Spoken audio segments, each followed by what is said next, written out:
Hello everyone, my name is Jason Prescher.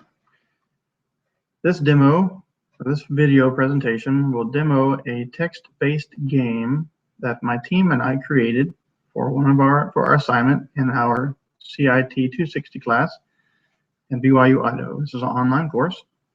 The game we created is called Conquering Conqueror. You're going around playing the game, trying to stop the evil Saragon from taking over the world. Sounds like a fun game. So let's get to looking at the game and see how it works. Well, before that, the game consists of arrays, static and non-static methods, and custom exceptions. And we'll discuss all of that here in a few minutes.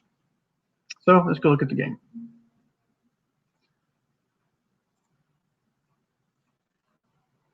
All right, so here's the game. Conquering Conqueror is the name of the game. So let's start off the game.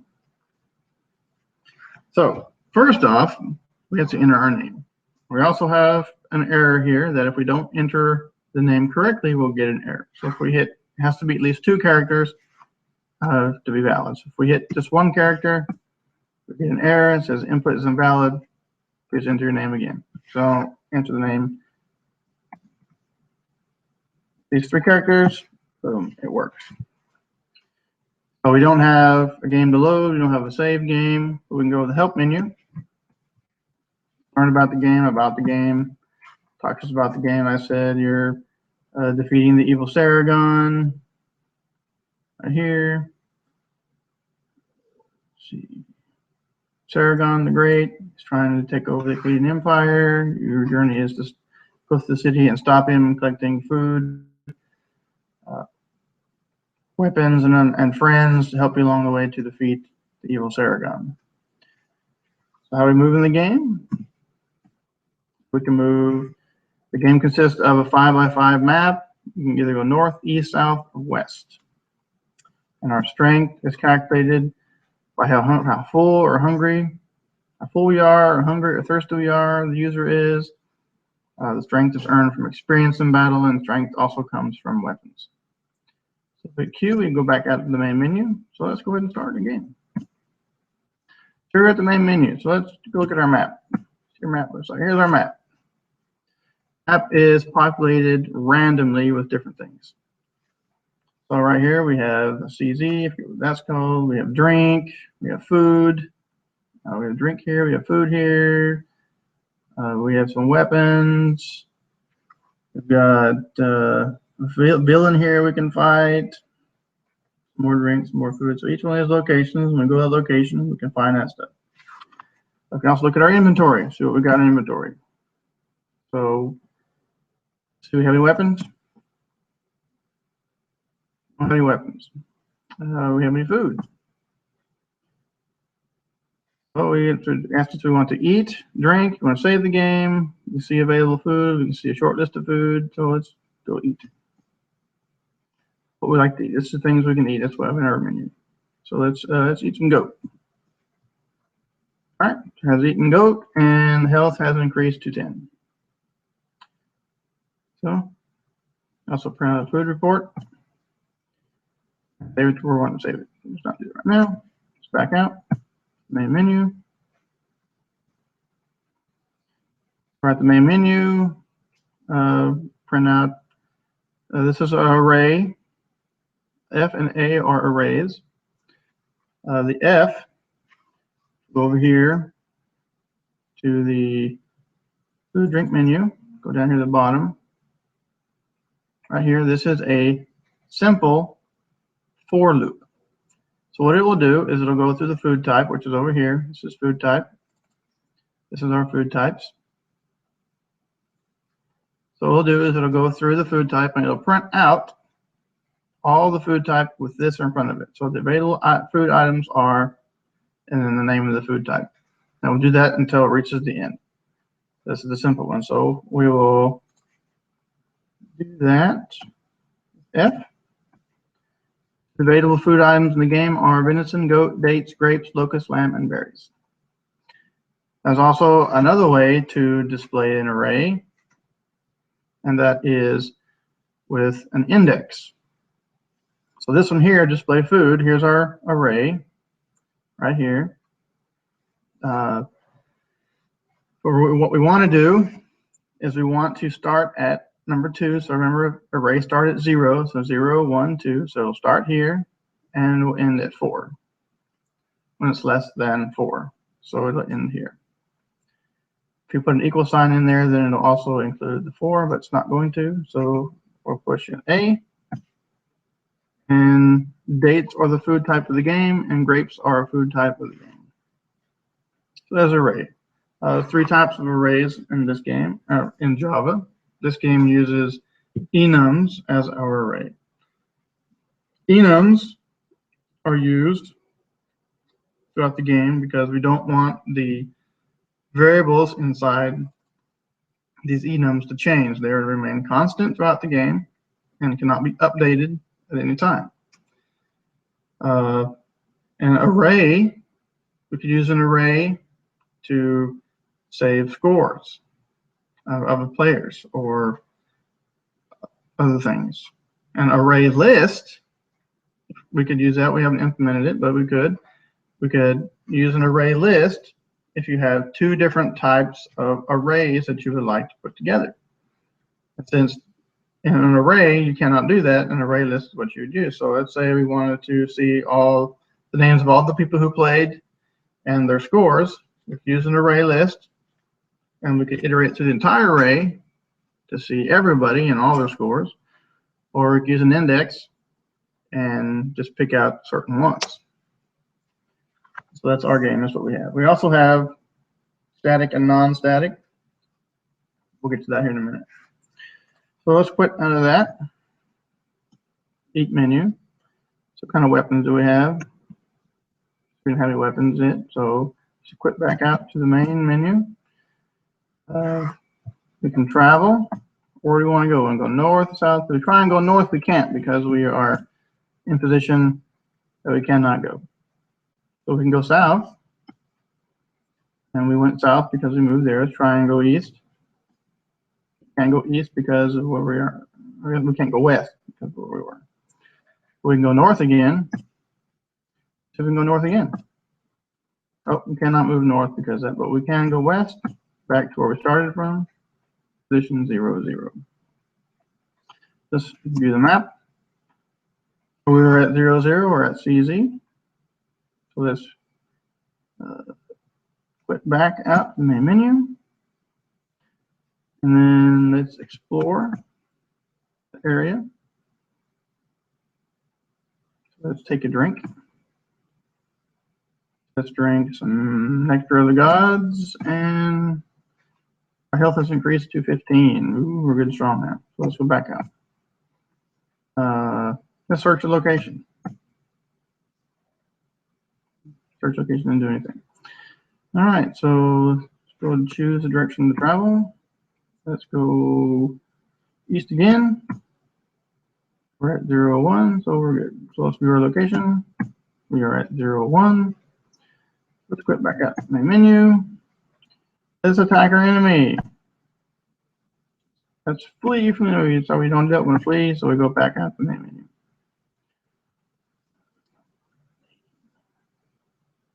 Do we have any team members? We have nobody in our team, so we'll quit back out. Let's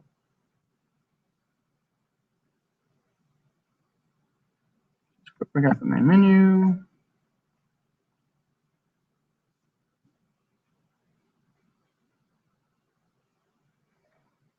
In the right one, so we want to flee. So F flees us out. Chosen to flee from the enemy. So we're good. We want to quit the main menu. Go back out. We want to save. We hit save. It asks us where to put it. We're not going to save our game. We can quit back out the main menu. Back out. So here back at the main screen, and we want to quit the game. Quit. The game's over. So that's our game. It's a simple game. That's what it needs to do. So let's go over static and non-static methods. So let's find a place in the game. go here, attack menu view, down here at the bottom. So this is a static method right here. It has to have an object or an instance. Without it, it cannot be called. So these two things are non-static methods. This is a static method. It's already been implemented, so we can call the name and we call the player. And this is a direct way to call it. You can also call it directly or with a class name. We don't have any of the class names set up in here, I think. Right here, class name. So do action string selection, that would be the class name. So that's examples of the static and non-static methods. Now, as I said earlier, there are 3 different types of arrays. Arrays, array lists, and enum types. You use the enum if you don't want your information to change. Use an array, the game can update the array over time, and an array list can display 2 different types of array at the same time. Integers and strings, longs and strings, strings, integers, whatever is needed to be displayed, it can display that.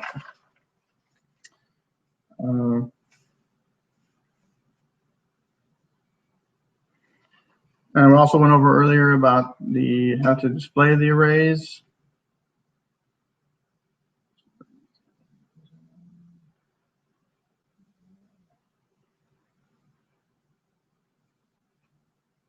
Oh, the food drink menu, so it was right here. So here's our arrays. This is a simple for loop. Loops through the food type enum and prints out all the stuff.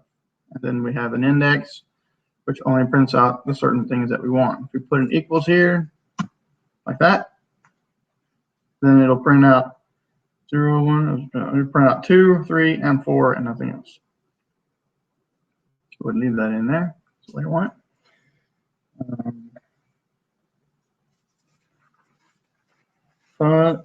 Next thing in the game that we use are exceptions.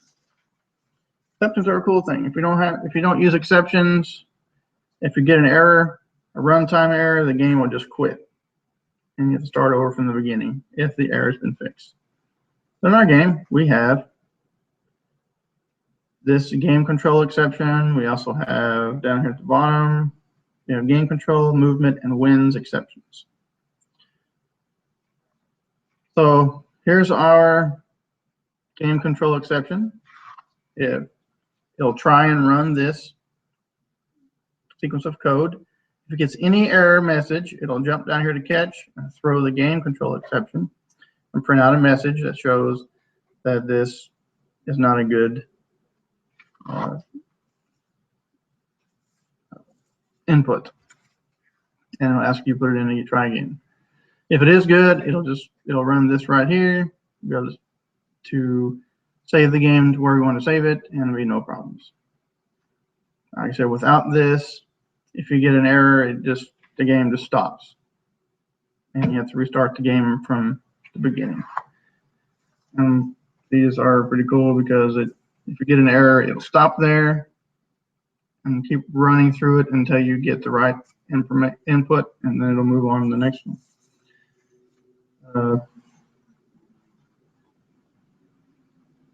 So if the game uses a try catch, looks for an error, if a runtime error is detected within the block of code, it jumps down to the catch statement, which uses the game control exception. It'll then print out the error message from the part of the program where it came from. It's a good idea to have custom error handling so the user can see where the problem is and fix it. And as I said a minute ago, so that it will not just completely kick you out of the game. It'll stop there and wait for the right input.